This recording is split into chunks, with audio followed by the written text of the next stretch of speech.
Ever notice how you keep falling into the same pattern in every relationship? Some people trust easily, others pull away the second things get close. It all traces back to something that happened when you were just a baby. Stick around, because by the end of this video, you'll know exactly which one is yours. So what exactly is an attachment style? Think of it as the blueprint your brain built for handling closeness. It formed when you were a baby, based on how your caregivers responded to your needs. And once it's formed, it quietly runs the show in almost every relationship you have as an adult. Psychologists point to four main styles: secure, anxious, avoidant, and disorganized. Each one comes from a different kind of childhood experience, and each one shows up in relationships in a very different way. Let's break down all four, one at a time. Let's start with secure attachment. This is the style everyone wishes they had. People with secure attachment grew up with caregivers who were consistent. When they cried as babies, someone came. That consistency taught their brain one simple lesson: people can be trusted. As adults, this shows up in a few clear ways. First, trust. They don't assume the worst just because a text wasn't answered right away. Second, communication. They say what they feel instead of playing guessing games. Third, healthy boundaries. They can say no without feeling guilty, and they respect other people's no too. And fourth, they're comfortable with closeness. A relationship getting serious doesn't scare them, and it doesn't feel like a trap either. Sounds pretty ideal, right? But here's the thing. Only about half of adults actually fall into this category. So let's look at what happens when childhood doesn't go quite this smoothly. Now here's a style that might hit close to home for a lot of you: anxious attachment. This usually forms when a caregiver was inconsistent, sometimes warm, sometimes distant. As a baby, you never knew which version you were going to get. So your brain learned a different lesson. Stay alert, because love could disappear at any moment. As an adult, this shows up in four ways. First, fear of abandonment. Even a delayed text back can spiral into full-blown panic that someone is leaving. Second, overthinking. Replaying conversations, analyzing tone, searching for hidden meaning in a single word. Third, seeking constant reassurance, needing to hear "we're okay" over and over because the fear never fully goes away. And fourth, strong emotions that hit hard and fast and can be tough to calm back down once triggered. Here's the part most people don't realize. Anxious attachment isn't about being needy or dramatic. It's a nervous system that learned very early on that closeness could vanish without warning. But there's another style that reacts to that exact same fear in a completely opposite way. Let's talk about it next. Now let's flip to the opposite side of the spectrum: avoidant attachment. This style often forms when a caregiver was distant or dismissive of emotional needs. Maybe crying wasn't comforted. Maybe independence was praised too early. So the brain adapted with a different survival strategy. Don't rely on anyone, and you'll never be let down. As an adult, this shows up in four ways. First, they deeply value independence. Doing things alone feels safe, and safe feels good. Second, they dislike closeness. Too much intimacy can feel suffocating instead of comforting. Third, they push people away, especially right when a relationship starts getting serious. And fourth, they're not comfortable with emotions, their own or anyone else's, so they tend to shut down instead of talking things through. Here's something that surprises a lot of people. Avoidant attachment isn't about not caring. It's actually a form of self-protection. The fear of getting hurt is just as real as it is with anxious attachment. It just gets handled in the opposite direction. So what happens when both of these fears, fear of abandonment and fear of closeness, exist in the same person at the same time? That brings us to the most misunderstood style of all, disorganized attachment.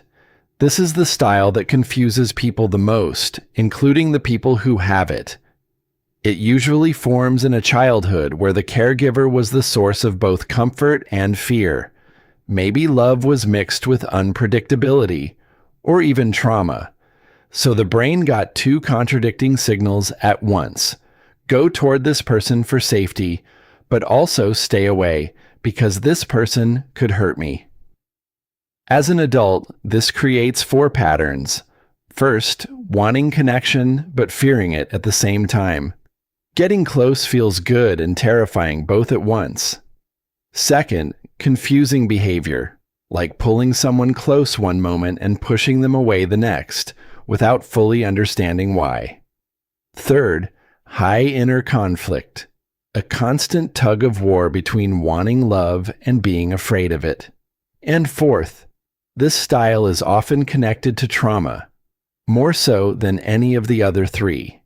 Here's the part that matters. This isn't someone being manipulative or unstable on purpose. It's a nervous system caught between two conflicting needs, both learned in early childhood. Now that we've covered all four styles, let's put them side by side so you can see exactly how they compare. Let's compare all four side by side. When it comes to trust, secure attachment trusts easily. Anxious attachment struggles to fully trust even when things are going well. Avoidant attachment struggles to trust because depending on someone doesn't feel safe. And disorganized attachment wants to trust, but expects to get hurt at the same time. When it comes to communication, secure attachment speaks up clearly and calmly.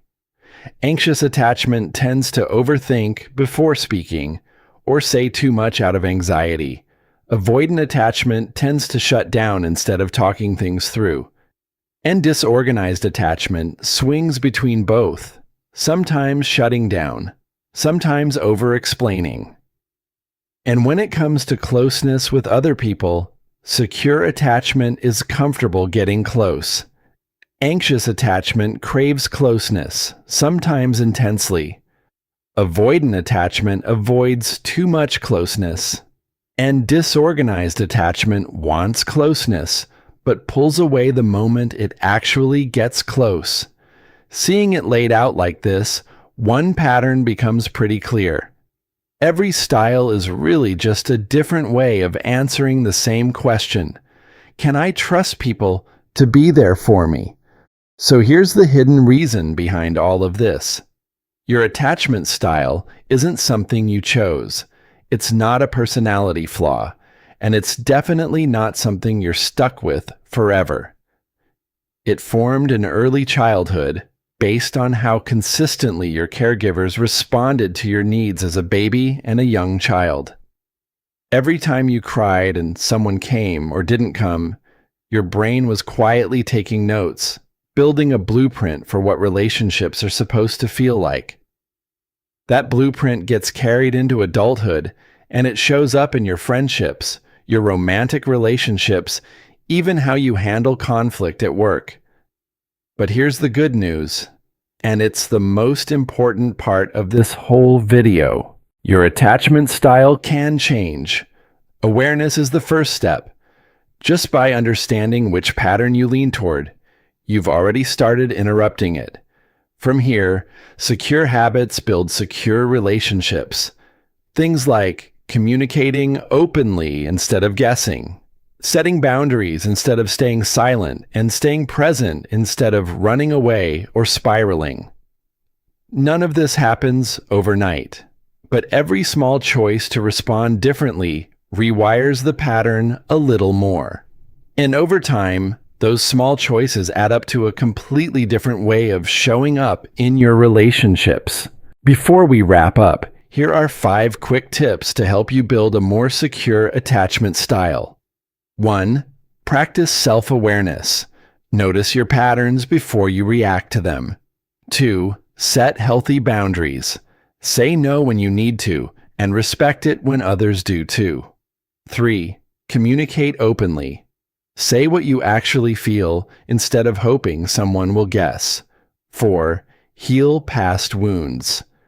A lot of these patterns trace back to old pain that still needs attention. And 5. Stay consistent. Secure relationships are built one reliable moment at a time. So out of all 4, secure, anxious, avoidant, and disorganized, which one do you think is you? Maybe you saw yourself clearly in one of them, or maybe you noticed a mix of two. Drop it in the comments below. I read every single one, and I'm curious to see which style shows up the most. Thanks so much for watching. If this video helped you understand yourself a little better, hit like, share it with someone who needs to hear this, and subscribe for more videos like this one. See you in the next one.